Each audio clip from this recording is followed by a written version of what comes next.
Hello, my name is तरुण अग्रवाल और आज का ये जो पॉडकास्ट है, इसमें मैं आपके साथ शेयर करने वाला हूँ अपने कुछ एक्सपीरियंस कि कैसे मैंने एक आईटी कंपनी को छोड़ा, मतलब लीव किया, मैंने क्विट किया विदाउट सर्विंग नोटिस पीरियड।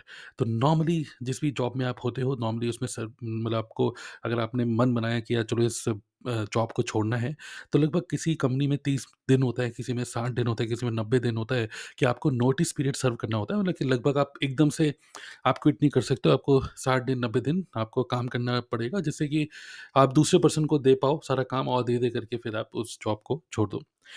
लेकिन ऐसे मेरे माइंड में क्या हुआ, ऐसा क्या माइंडसेट बना कि मैं इतना फ़ियरलेस हो गया कि मैंने जॉब छोड़ी बिना एक्सपीरियंस सर्टिफ़िकेट लिए। मतलब मेरे को ये परवाह भी नहीं थी यार, एक्सपीरियंस सर्टिफ़िकेट नहीं चाहिए मुझको। और कैसे मैंने ये जॉब छोड़ क्विट करी बिना ये सोचे कि यार अगर मैंने नोटिस पीरियड सर्व नहीं किया तो मेरे मुझे कुछ पेनल्टी भी देनी पड़ सकती है। कुछ 1-2 महीने की जो मेरी बेसिक सैलरी है, वो शायद मुझे देनी पड़ सकती है। तो चलिए इसी बारे में डिस्कस करते हैं, तो पूरे पॉडकास्ट को एंड तक सुनिएगा। Thank you. नाउ इसमें यार यहाँ पर क्या थे कि 2-3 इंसिडेंट हुए। पहला इंसिडेंट तो ये था कि जब मैं नौकरी में था, बहुत ही सिंसियर एम्प्लॉयी था। मतलब मेरा ये मानना है कि आप जो भी काम करो, कुछ भी काम करो, ये आपकी इनबिल्ट एक हैबिट होती है। ऐसा नहीं होता है कि एक पर्सन नौकरी में बहुत बुरा था और बिज़नेस में बहुत बढ़िया बन गया। ये एक इनबिल्ट आपकी एक हैबिट होती है कि आप जो भी काम को कर रहे हो, अच्छे से कर रहे हो, ठीक है? तो मैं चाहे अभी अभी तो खैर बिज़नेस में हूँ, लेकिन जब जॉब में भी था, तो बहुत सिंसियर काम करता था और अभी भी थोड़ा-सा सिंसियरली वर्कहॉलिक टाइप का काम करता हूँ। हालाँकि मेरे बिज़नेस मुझे काफ़ी फ्रीडम देता है मुझे, बट फिर भी I love to explore tools and many other things, right? तो खैर, तो जब मैं जॉब में था, बहुत सिंसियर एम्प्लॉयी था, बहुत अच्छे से सारे जो भी प्रोजेक्ट था, उस प्रोजेक्ट को टाइम से फिनिश करना, टाइम से सब चीज़ें करना, being very, very productive, focused, okay? तो सब चीज़ें बढ़िया था, एज़ अ टीम प्लेयर, बहुत बढ़िया टीम प्लेयर। लेकिन क्या हुआ, पहला इंसिडेंट जो हुआ, वो ये हुआ कि जब मैं नौकरी में था, तो उस टाइम पे कुछ ऐसा टाइम आया, जहाँ पर हमारा जो प्रोजेक्ट था, जिस प्रोजेक्ट पे मैं काम कर रहा था, हमारा जो टीम काम कर रही थी, वो प्रोजेक्ट 1-2 महीने के लिए काइंड ऑफ होल्ड पे चला गया था। होल्ड पे इन द सेंस कि कस्टमर के एंड से कुछ चेंजेज़ होने थे, तो कस्ट प्रोजेक्ट था हमारी कंपनी में, लेकिन वो कस्टमर ने बोला था कि अभी 1-2 महीने होल्ड पे है। अब क्योंकि 1-2 महीने होल्ड पे था, उसके बाद ये प्रोजेक्ट फिर से स्टार्ट होना था, तो उस केस में हमारी कंपनी ने, हम जो उस प्रोजेक्ट में लोग थे, उनको मतलब दूसरे प्रोजेक्ट में नहीं डाला, क्योंकि ये प्रोजेक्ट फिर से होना ही था स्टार्ट। तो उस केस में क्या हुआ कि मुझे 1-2 महीने का टाइम मिला, बल्कि 2 महीने का टाइम मिला, जिसमें मैं काइंड ऑफ खाली था। मतलब ऑफ़िस जा रहा था, लेकिन कुछ करना नहीं था काम। ओके। तो उस टाइम पे मैं इंटरनेट पे कभी टाइम्स ऑफ इंडिया, मतलब ऐसे ही ब्लॉग वॉग पढ़ता रहता था। कुछ इंटरनेट पे पढ़ रहा हूँ, कुछ रिलीजियस पढ़ रहा हूँ, कुछ स्पिरिचुअल पढ़ रहा हूँ, कुछ ब्लॉग्स पढ़ रहा हूँ, है ना? टेक्निकल चीज़ें पढ़ रहा हूँ, ऐसे कुछ भी रैंडमली कुछ भी पढ़ता रहता था। तो वहाँ पर एक वेबसाइट होती थी yourstory.com, ओके, अभी भी है yourstory.com, जहाँ पे एंटरप्रेन्योरशिप से रिलेटेड, नए-नए स्टार्टअप से रिलेटेड चीज़ें होती थी, आर्टिकल्स होते थे, जिसमें पता चलता था कि कौन-कौन से नए स्टार्टअप्स आ रहे हैं, किस तरीके से उन्होंने क्या-क्या किया, जो भी ये सब चीज़ें, पूरी स्टोरी एक्सपीरियंस। तो जब मैं जॉब स्टोरी पढ़ रहा था, उसमें कुछ आर्टिकल्स पढ़ता था, ऐसा कुछ अंदर से नहीं था कि मुझे कोई बिज़नेस ही करना है, बट ठीक है, पढ़ के मुझे अच्छा लगता था, अरे वाओ! ये भी हो रहा है। अच्छा, मैंने देखा कि कुछ ब्लॉगर्स हैं, बहुत अच्छा ब्लॉगिंग पे काम, मतलब बहुत अच्छे-अच्छे आर्टिकल्स लिख रहे हैं, ब्लॉग लिख रहे हैं, ब्लॉग से ये हो रहा है, इस तरीके से भी अर्निंग होती है, उस तरीके से भी लोग कमाते हैं। मतलब अलग-अलग एक तरीके से माइंड ओपन हो रहा था उसके वो सारे ब्लॉग्स पढ़ के, ओके। नेक्स्ट, एक तो ये, ओके। साथ-साथ में जब मैं ये yourstory.com पढ़ रहा था, तो कोई एक आर्टिकल था, जिसमें था कि एक एंटरप्रेन्योर था, जिसने अपना बिज़नेस स्टार्ट किया, एक स्टार्टअप उसने स्टार्ट किया, और स्टार्टअप जो एक इम्पैक्ट उसको पड़ा था, वो पड़ा था एक बुक का। वो बुक थी रिच डैड पुअर डैड। तो मुझे लगा यार चलो ठीक है, ये एक बार फिर मैं अमेज़न पे गया, रिच डैड पुअर डैड, उसके कुछ रिव्यू देखे, फिर मैंने वो बुक को ऑर्डर कर दिया। और rich dad poor dad book Robert T Kiyosaki की, तो डेफ़िनिटली आपने कभी ना कभी तो सुना होगा इस बुक का नाम, इवन पढ़ी भी होगी शायद। तो ये बुक मैंने मँगा ली। ओके, मुझे लगा यार खाली बैठे हुए हैं ऑफ़िस में, चलो यार यही पढ़ते रहेंगे। तो बुक मैंने मँगा ली और वो बुक मैंने पढ़नी स्टार्ट करी। मैं आपको बोलना चाहूँगा कि वो बुक लिटरली आपका माइंडसेट बिल्कुल चेंज कर देती है। ये नहीं कहूँगा कि ये बुक आपको जॉब को बेकार कहते कहते हुए बिज़नेस को अच्छा कहती है, बट नहीं। बट ये जो how to make money, how to make even $1, अगर आपके पास $1 है, how to make that $1 work hard for you. एक कैसा ऐसा करें कि आपका $1 आपके लिए इतनी मेहनत करे कि वो $1 $10 में कन्वर्ट हो जाए। Passive income, ESBI model, financial freedom, okay, different ways to make money, okay. तो अलग अलग मनी से रिलेटेड जो कि मुझे लगता है कि स्कूल में नहीं पढ़ाया गया, किसी कॉलेज में मैंने नहीं पढ़ा था, इवन जॉब में तो कुछ होता ही नहीं है, सब चीज़ें सीखने को नहीं मिलती है। तो ये सब चीज़ें जो मैंने उस बुक से पढ़ी तो मैंने थोड़ा-सा माइंडसेट ओपन हुआ और ज़्यादा, और कहीं न कहीं मुझे समझ में आया कि यार वॉव! आई स्टार्टेड, देखिए वैसे तो उस बुक में बहुत अच्छा-अच्छा लिखा हुआ है सब कुछ, लेकिन मैंने अपने ही प्रोफ़ेशन जो मैं काम कर रहा हूँ उससे कंपेयर करने लग गया कि यार मैंने योर स्टोरी ब्लॉग पढ़ता था, वहाँ पे इतने सारे आर्टिकल्स हैं कि कैसे लोगों ने स्टार्टअप किया। दूसरा rich dad poor dad book पढ़ी, तो जहाँ पे समझ में आ रहा है कि यार किस तरीके से डिफरेंट वेज़ ऑफ इनकम कैसे होती हैं, ओके, एसेट्स क्या होते हैं और किस तरीके से वो कैश फ्लो जो होता है। तो ये सब चीज़ें मैंने समझ में आया और माइंड ओपन हुआ बहुत, और that was a bulb on, मतलब दिमाग की बत्ती जली, ओके। अभी भी ये नहीं था कि अरे! हटाओ यार जॉब छोड़ो, नहीं, बट फिर भी एक था माइंडसेट बन रहा था, ओके। उसके साथ-साथ फिर क्या हुआ कि आपको पता ही है मेरा नाम है तरुण अग्रवाल, तो लास्ट में अग्रवाल लगा है, मतलब मैं बनिया हूँ। और नॉर्मली जो बनिए लोग होते हैं वो लोग बिज़नेस करते हैं, और मेरी जो वाइफ़ है सदारनी है। एक बार क्या हुआ, हम ऐसे ही घूम रहे थे, मतलब वॉक कर रहे थे, ऑफ़िस के बाद मैं थोड़ा जल्दी ऑफ़िस से आ जाता था, तो आराम से हम लोग यहीं कमला नगर में ऐसे ही घूम रहे थे, दिल्ली में। तो क्या हुआ कि मेरी वाइफ़ ने मुझे बोला कि ये सचिन बंसल और कुछ अमित अग्रवाल, ओके, और कुछ गुप्ता, बंसल, अग्रवाल, ठीक है? इन सब लोगों के कुछ नाम लेने लग गई कि इनको आप जानते हैं? तो मैंने कहा, हाँ, या भाई ये फ्लिपकार्ट का ओनर है, ये ब्लॉगर है, ये है, वो है, हर्ष अग्रवाल है, ये सब। तो इन्होंने बस ऐसे ही टॉन्ट मारते हुए मुझे बोल दिया कि यार तरुण अग्रवाल कहाँ है? तरुण अग्रवाल जॉब में कैसे है? भाई बनिया लोग तो ऐसे, उन्होंने टॉन्ट मारा कि यार बनिया लोग तो मैंने सुना है कि बनिया लोग तो नौकरी नहीं करते, उनका तो अपना धंधा होता है, वो तो धंधे वाले लोग होते हैं। ऐसे ही जस्ट उसने बोला। और ख़ासकर यहाँ पे जो हम कमला नगर में रहते हैं उसके पास एक जगह है रूपनगर। रूपनगर में अगर आप देखेंगे जितनी भी कोठियाँ हैं, मोस्टली उन कोठियों के आगे जो नाम लिखा होता है वो अग्रवाल, बंसल, जैन, मतलब इन्हीं लोगों का होता है। तो मेरी वाइफ़ उस टाइम बड़ा टॉन्ट मारती थी, यार यार आप भी अग्रवाल हो, हमारी भी कभी ऐसी कोठी कब होगी? तो मुझे लगा भाई जॉब में तो कभी नहीं होगी, क्योंकि रॉबर्ट डी कियोसाकी की बुक पढ़ ली थी, तो मुझे समझ में आ रहा था यार ये तो कभी भी नहीं होगा। तो तो ख़ैर वाइफ़ की तरफ से भी एक कह सकते हैं एस्पिरेशन था कि यार मैं भी कहीं, मतलब मैं बिज़नेस करूँ। हालाँकि जॉब में बहुत सिंसियरली जॉब कर रहा था, बट उनको पता था, एक फीलिंग आ रही थी कि मेरी वाइफ़ को, सौम्या को, यार ये बिज़नेस अच्छा कर सकता है। ओके, तो ख़ैर उन्होंने ज़्यादा पुश तो नहीं किया, बट हाँ, एक माइंडसेट दिया। तो 2-3 इंसिडेंट हुए, देखिए। पहला कि मैंने योर स्टोरी टाइप की ब्लॉग पढ़ना स्टार्ट किया। दूसरा rich dad poor dad book पढ़ी। तीसरा वाइफ़ का ये कहना। और चौथा जो इंसिडेंट हुआ वो हुआ उस टाइम पे, क्योंकि मैं बहुत सारे ब्लॉग और स्पिरिचुअल ब्लॉग्स बहुत पढ़ता था। तो एक पढ़ते-पढ़ते मैं चला गया। हाँ, उस टाइम पे मैं एक रेडियो जॉकी थे आरजे रौनक, जो कि अभी भी है 93.5 रेड एफएम, आरजे रौनक, ओके, बउआ, आपने सुना होगा। तो बउआ जो थे, मैं जब गाड़ी से जाता था अपने ऑफ़िस, तो सुबह के मॉर्निंग के टाइम पे बउआ का उनका शो आता था। तो एक बार क्या हुआ कि बउआ, मतलब कि आरजे रौनक ने एक बार अपने उसमें शेयर किया अबाउट सद्गुरु। और उन्होंने आरजे रौनक ने इनर इंजीनियरिंग कोर्स किया था सद्गुरु का। उसके बारे में कुछ-कुछ हल्का-सा कुछ बताया उन्होंने। तो मेरे को एकदम से फ़ील हुआ, जैसे ही मैं ऑफ़िस पहुँचा, ये सद्गुरु कौन है? हालाँकि कहीं न कहीं मैंने देखा था उनको इंटरनेट पे, कहीं न कहीं लंबी-लंबी दाढ़ी है, सफ़ेद दाढ़ी है और कुछ इंग्लिश में बातें करते हैं, कोई बाबा टाइप के। लेकिन जब आरजे रौनक, जिनको जो मुझे अच्छे लगते थे, उनका वो शो, और जब उन्होंने देखा, मैंने देखा यार ये आरजे रौनक यार सद्गुरु को फ़ॉलो कर रहे हैं, क्या चल रहा है? फिर मैं आरजे रौनक को ट्विटर में देखा, ट्विटर में भी वो देख रहे हैं कि यार वो सद्गुरु के काफ़ी सारे कोट्स को, ओके, वो रीट्वीट करते थे। फिर मैं सद्गुरु को फ़ॉलो करने लग गया। सद्गुरु को जब फ़ॉलो करने लग गया, ईशा फाउंडेशन, उनके कुछ वीडियोज़, यूट्यूब की वीडियोज़ देखने लग गया, ठीक है? और कहीं न कहीं अगेन दिमाग की बत्ती जलती चली गई, क्योंकि कई सारे उनकी ऐसी वीडियोज़ हैं जो कि आपको एक अलग तरीके से देखने पे मजबूर कर देता है। मतलब एक ही चीज़ को एक अलग नज़र से दिखाते हैं वो चीज़ों को, और मुझे कहीं न कहीं मैं रिलेट कर रहा था उनसे सब चीज़ों से। और धीरे करके फिर मैंने उनकी वेबसाइट पे गया, ईशा फाउंडेशन, और वहाँ पे मैंने देखा कि क्या-क्या सर्विसेज़ हैं, क्या-क्या इनके प्रोडक्ट्स हैं, और वहाँ पे मैंने देखा कि इनर इंजीनियरिंग प्रोग्राम करके कुछ होता है, ओके।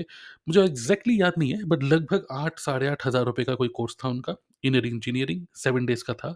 छतरपुर जो दिल्ली में है, वहाँ पर उनका जो एक कह सकते हैं आश्रम बोलेंगे, आश्रम वर्ड सही नहीं है, मतलब कि जो उनका एरिया है यहाँ पे दिल्ली में जो उनका सेंटर है वही है, ठीक है? छतरपुर में। तो मैंने देखा 8,500 का था, और मैंने देखा सुबह 6 बजे से 9 बजे तक, तो और मुझे लगा कि चलो ठीक है यार, कर लेते हैं, तो मैंने एनरोल कर लिया, ठीक है। तो जब मैंने एनरोल किया, तो मैंने अपनी वाइफ़ को बताया कि भई मैंने एनरोल कर लिया है, तो उन्होंने बोला ठीक है भाई, पता नहीं क्या कर रहे हो तुम, जो करना है करिए। ठीक है? तो फिर इंडियन इंजीनियरिंग मैंने एनरोल किया, सुबह-सुबह 6 बजे, 5 बजे उठ के मैं निकल रहा हूँ गाड़ी से, छतरपुर काफ़ी दूर था। तो 5 बजे मतलब उठता था 4 बजे और 5 बजे मतलब गाड़ी स्टार्ट करके 1 घंटा लगता था पहुँचने में, वो भी सुबह-सुबह सोचो जब ट्रैफ़िक नहीं होता तब। तो छतरपुर पहुँचता था और वहाँ पे फिर चलता था मतलब इंडियन इंजीनियरिंग का जो उनका 7 डेज़ का प्रोग्राम था। वो 7 डेज़ का जो प्रोग्राम था, पहले के दिन क्योंकि वो आलती-पालती करके बैठना होता है, तो इतना बैठने की इतनी आदत नहीं है आलती-पालती मेरे को और पैर में दर्द हो जाता है मुझे। तो ख़ैर मैं जब बैठा, देखा वहाँ पे कई सारे लोग थे, काफ़ी अच्छे लोग थे, अच्छी जेंट्री थी और मेरे ख़्याल से मेरे बैच में लगभग 40 लोग होंगे, 35-40 लोग और वही सब एक वहाँ पे स्वामी थे, ओके, और स्वामी नक्षत्र नाम था उनका, ये अभी भी याद है, ठीक है? तो स्वामी थे, तो मैंने देखा यार यहाँ पे सद्गुरु कहाँ हैं? तो सद्गुरु नहीं थे वहाँ पे, एक स्वामी थे, स्वामी नक्षत्र, वो माइक के सामने बिल्कुल कुर्ता-पजामा पहने हुए व्हाइट, बिल्कुल पतले-दुबले से और ऊपर ब्राउन कलर की एक शॉल ओढ़ी हुई है और बहुत ही पोलाइट, बहुत ही अच्छे वेल स्पोकन, बहुत बढ़िया और जिन्होंने अपने बारे में बताया कि इनर इंजीनियरिंग में क्या-क्या होगा और आई एम योर स्वामी और मैं ही पूरा जो वर्कशॉप है 7 डेज़ का ये मैं करने वाला हूँ। तो पता चला कि यार वो केमिकल इंजीनियर थे और अमेरिका में कहीं थे केमिकल इंजीनियर और फिर उन्होंने वो पूरा का पूरा अपना प्रोफ़ेशन छोड़ के फुल टाइम अब इसी में आ गए हैं मतलब सद्गुरु के साथ ही। ख़ैर ठीक था, तो पहले दिन, दूसरे दिन, तीसरे दिन कुछ माइंडसेट से रिलेटेड जैसे आई एम रिस्पांसिबल और बहुत सारी ऐसी-ऐसी चीज़ें सीखने को मिली, ठीक है? कुछ-कुछ क्रियाएँ जो थी उनकी, वो सब सीखने को मिली और लास्ट डे था शांभवी महामुद्रा, जो मेन उनका जो होता है। तो बीच-बीच में क्या खाना चाहिए, क्या पीना चाहिए, कैसे रहना चाहिए, कुछ-कुछ क्रियाएँ, ओके, तो ये सब चीज़ें काफ़ी मुझे अच्छा लग रहा था। लास्ट के जो 2 दिन थे या आई थिंक लास्ट का जो 1 दिन था, वो था फुल डे। मतलब कि सुबह 6 बजे से लेके शाम के 5-6 बजे तक। तो ठीक है, वो आई थिंक वो संडे था। तो वो मतलब मैं स्टार्ट हुआ 1 दिन, 2 दिन, जो 7th डे था ना, मैं लिटरली बता रहा हूँ कि 7th डे तक जो लास्ट में जब हम वो कुछ प्लेस भी कुछ मतलब गेम-वेम भी हुए थे। लास्ट डे जब खत्म हो रहा था ना वो इंडियन इंजीनियरिंग, मैं लिटरली बताना चाहूँगा कि सभी की आँखों में आँसू थे। Okay, including me. ओके, मेरी आँखों में भी आँसू थे क्योंकि मैं कभी नहीं मैं मतलब अंदर से फीलिंग आ रही थी कि यार इतने हसीन लम्हे, इतने बढ़िया जो मज़ा आ रहा था, जो लगातार 7 दिन हम इस माहौल में थे, वो आज खत्म होने वाला है। ओके, मतलब it was a really excellent experience, okay, और मतलब मैं अपने शब्दों से नहीं बता पाऊँगा, वो तो आप खुद ही एक्सपीरियंस करोगे, ठीक है? तो कर सकते हो और मैं लिटरली बोलना चाहूँगा इंजीनियरिंग एक बार ज़रूर करके देखो, सद्गुरु का। तो ख़ैर वो बहुत ही इमोशनल, बहुत ही माइंड ब्लोइंग, बहुत ही ज़बरदस्त एक्सपीरियंस था मेरे लिए और लिटरली बहुत ठहराव जिसको कह सकते हैं, पेशेंस और बहुत ही मतलब इमोशन मैनेजमेंट बहुत अच्छी वहाँ पे सीखने को मिली और health and wellness and overall good human being, बहुत सारी चीज़ें, ठीक है? वहाँ से सीखने को मिली मुझे। तो last day it was a very, very emotional scene, okay, everybody मतलब जब हम सब लोग एक-दूसरे को बाय-बाय, नमस्कार, नमस्ते कर रहे थे तो बड़ा लग रहा था।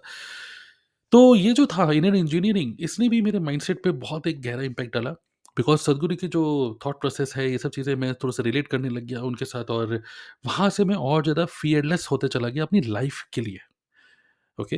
होता क्या है, जो हम नौकरी में होते हैं तो हमारे अंदर एक डर होता है कि नौकरी चली गई तो क्या करूँगा? ईएमआई चल रही है, पर बच्चा है, वाइफ़ है, खर्चे हैं, मंथली खर्चे हैं। बट कहीं न कहीं लाइफ़ को एक तो वो था योर स्टोरी से इंस्पायर होना कि बाकी लोग कितने स्टार्टअप खोल रहे हैं।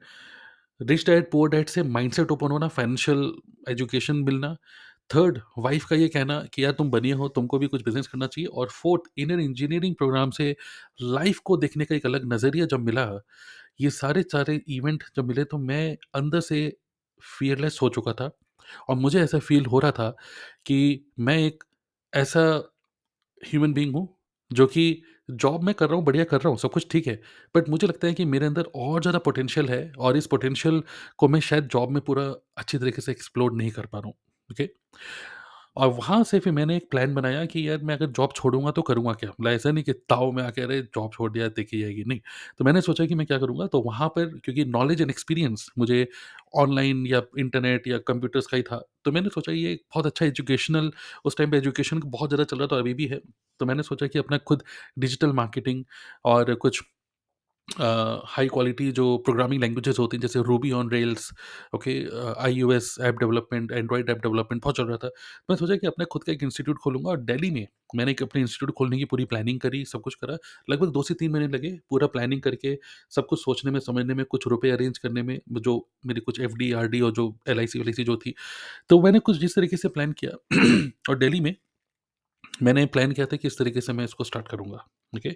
और उसका नाम था वेबजेम्स आईटी सॉल्यूशंस, जो कि अकेले मैंने नहीं, मतलब मैं और मेरी वाइफ़ हम दोनों ने मिलके सोचा है कि इसको करते हैं, और मेरी वाइफ़ भी बहुत एक्साइटेड थी यार कि बिज़नेस करोगे? या वाओ! उसके अंदर कोई डर नहीं था, मेरे अंदर भी कोई डर नहीं था कि बिज़नेस में फेल हो जाएँगे तो क्या होगा? पता नहीं क्यों? वो डर नहीं था कुछ, ओके? और एक्साइटमेंट था बल्कि और ज़्यादा कि यार नौकरी छोड़ो यार, इतना कोई ट्रैवल करके जाना या आना, और इतना इससे बढ़िया यहाँ पे और अच्छा कर सकते हैं और अच्छा रुपए कमा सकते हैं। लाइफ़ बेटर हो सकती है, फ्रीडम मिल सकती है, बहुत सारी चीज़ें। तो मैं और वाइफ़ हम दोनों ही बड़े एक्साइटेड हैं इसके लिए, और फाइनली इतना एक्साइटमेंट हो गया था और इतना क्लैरिटी हो गई थी माइंड में, और लाइफ़ को देखने का नज़रिया इतना अच्छा मिल चुका था कि मैं इतना फ़ियरलेस हो गया था कि मैंने मतलब मैं एक भी दिन ऑफ़िस जाना मुझे पसंद नहीं हो रहा था, ओके? और मैंने जॉब को क्विट किया, रेज़िग्नेशन लेटर मैंने पूरा, एक पोर्टल होता था हमारा, वहाँ पे पूरा लिखा कि व्हाई यू आर रिज़ाइनिंग, और ये सब चीज़ें पूरा भरा, और मैंने अपनी वाइफ़ को बोला, सबमिट बटन पे क्लिक करो, और वाइफ़ ने, सौम्या ने सबमिट बटन पे क्लिक किया, बूम! खत्म, ओके? अगले दिन मैं ऑफ़िस गया तो मेरे मैनेजर ने मेरे से पूछा, "hey Tarun, what happened? What happened?" तो मैंने समझाया, "nothing happened, I just want to quit job, I want to start something of my own." और मैंने उनको फिर एक और बॉम्ब फोड़ा उनको, ये बोलते हुए कि and also I want to leave by next week, okay? मेरे को ये आई नो कि 90 डेज़ का नोटिस पीरियड होता है, 90 डेज़ तक अगर मैं सर्व नहीं करूँगा तो क्या होगा? उन्होंने बोला देयर पेनल्टी लगेगी, आपको कुछ बेसिक सैलरी कुछ पे करना होगा। मैंने कहा ओके, आई एम रेडी। मैंने बोला आई एम रेडी, ओके? तो उन्होंने क्या करा कि 7 डेज़ तक बिल्कुल कुछ बोला ही नहीं। मैंने उनको बोला कि 7 डेज़ में मैं 7 डेज़ के बाद मैं नहीं आ पाऊँगा। आपको 7 डेज़ के अंदर मेरे से किसी और पर्सन को मतलब केटी मतलब नॉलेज ट्रांसफर देना है, तो मैं उसको करने के लिए रेडी हूँ। तो उन्होंने बोला कि ठीक है, मैं एचआर से बात करता हूँ। तो उन्होंने मतलब मेरे को थोड़ी-सी रोकने की कोशिश उस टाइम पे इतनी करी नहीं। 7th डे जब हुआ तो मैंने अपने मैनेजर को बोला कि ये रहा मेरा आईडी कार्ड। एटीट्यूड में नहीं, पोलाइटली मैंने बोला, sir this is my ID card, this is the laptop, and I want to hand it over to you. From tomorrow onwards I am not coming to office. वो बोला, यार ये कैसे, ऐसे कैसे होता है? मतलब मैंने मतलब प्रॉपर 90 डेज़ सर्व करो, उसके बाद ही तुम्हें जाना पड़ेगा। मैंने कहा, नहीं-नहीं सर, जो भी पेनल्टी है जस्ट टेल मी, जो भी पेनल्टी, मैं पूरा पेनल्टी पे करने के लिए रेडी हूँ। फिर एचआर का भी फ़ोन आया, थोड़ा-सा ड्रामा-ड्रामा हुआ कुछ, ओके? कि तरुण ऐसे नहीं होता, वैसे नहीं होता, प्रोजेक्ट में भी आपके ऊपर डिपेंडेंसी है इतना सारा। तो मैंने उनको बोला कि तभी तो मैंने आपको बोला था कि 7 डेज़ में, आप 7 डेज़ तक आप सोते रहे। तो मैंने बोला, एक्चुअली मैं इतना एक्साइटेड था अपने बिज़नेस को स्टार्ट करने के लिए फुल टाइम, कि मैं एक भी दिन ऑफ़िस जाना मुझे पसंद नहीं हो रहा था। मैं 7 डेज़ लगातार ऑफ़िस गया रिज़ाइन करने के बाद, लेकिन उसके बाद फिर मैंने उनको नमस्ते कर दी। ओके, उन्होंने बोला बट यू हैव टू पे, मतलब द प्राइस, और ये वो धमकाया। मैंने बोला whatever is the case, you can send the notice at my home, okay? From tomorrow onwards I am not coming, this is the laptop, and जो भी सब था, आईडी कार्ड, लैपटॉप, बिल्डिंग का एक्सेस कार्ड, वो सब चीज़ें मैंने उनको दिया, एंड अगले दिन मैं ऑफ़िस आना बंद कर दिया मैंने। मैं अगले दिन से ऑफ़िस ही नहीं गया, और आज आज हो गया 2024, अभी तक मैं ऑफ़िस नहीं गया हूँ, और लिटरली मैं बता रहा हूँ, अभी तक कुछ नहीं हुआ, कोई मेरे पास कोई नोटिस नहीं आया, कोई मुझे कुछ पेनल्टी नहीं पे करनी पड़ी, खत्म, सब खत्म, खलास, ओके। हाँ, मैं बिल्कुल रेडी था, अगर कुछ पे करना होगा तो मैं पे कर दूँगा, ऐसे मैंने सोचा था, तो इसलिए मैं फ़ियरलेस था। तो ख़ैर मैं आपको एनकरेज नहीं कर रहा कि आप भी ऐसे करो, क्योंकि हो सकता है कि आपकी फाइनेंशियल कंडीशन ऐसी ना हो सकता है कि आप इस बात से इंस्पायर हो के आप भी गोली मारो, जॉब को छोड़ दो, बट मैं आपको बोलूँगा ऐसा मत करो। लेकिन क्योंकि मैं, मेरे माइंड में बिल्कुल क्लियर था कि मुझे ना तो इस कंपनी से एक्सपीरियंस सर्टिफिकेट चाहिए, मेरे माइंड में बिल्कुल क्लियर था, ना जो मुझे आगे की कोई सैलरी चाहिए, ना मुझे कभी ज़िंदगी में कभी नौकरी चाहिए, और अगर कभी नौकरी करनी भी होगी तो मैं अपने स्किल के बेस पे जाऊँगा, डिग्री के बेस पे, इन सब के बेस पे नहीं जाऊँगा। वैसे तो नौकरी कभी करनी नहीं भाई।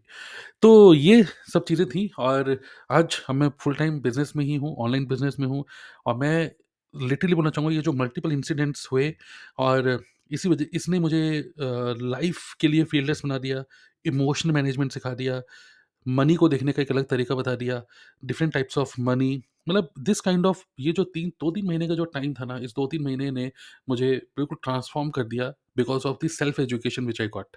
देन लेटर ऑन, उस वेबजेम्स आईटी सॉल्यूशन के बाद फिर मैंने और बिज़नेस स्टार्ट करे, 3-4 बिज़नेस स्टार्ट करे, और वहीं से करते हुए आज मैं फुल टाइम एक ऑनलाइन बिज़नेस कर रहा हूँ, वेयर आई एम लिटरली मतलब मैं बोलूँगा कि आई थिंक आधा घंटा, 1 घंटा भी बहुत ज़्यादा हो जाता है अगर मैं काम करूँ तो। मतलब literally everything is going into auto mode, okay? क्योंकि बहुत सारे टूल्स की नॉलेज मुझे ऑलरेडी थी और ज़्यादा एक्सप्लोर किया मैंने। अपने पूरे बिज़नेस को मैं ऑटो मोड पे रखता हूँ और पूरे बिज़नेस को मतलब अभी क्या है कि I am building a global business, okay? Literally global business. So if you want to know more about कि यार क्या बिज़नेस कर रहे हो भाई, इतना क्यूरियस कर रहे हो, बिज़नेस क्या कर रहे हो भाई ये तो बता दो। तो मैं आपको बोलना चाहूँगा इसी पॉडकास्ट के नीचे मैं आपको एक डिस्क्रिप्शन में एक लिंक दे रहा हूँ, वैसे मैं बोल भी देता हूँ।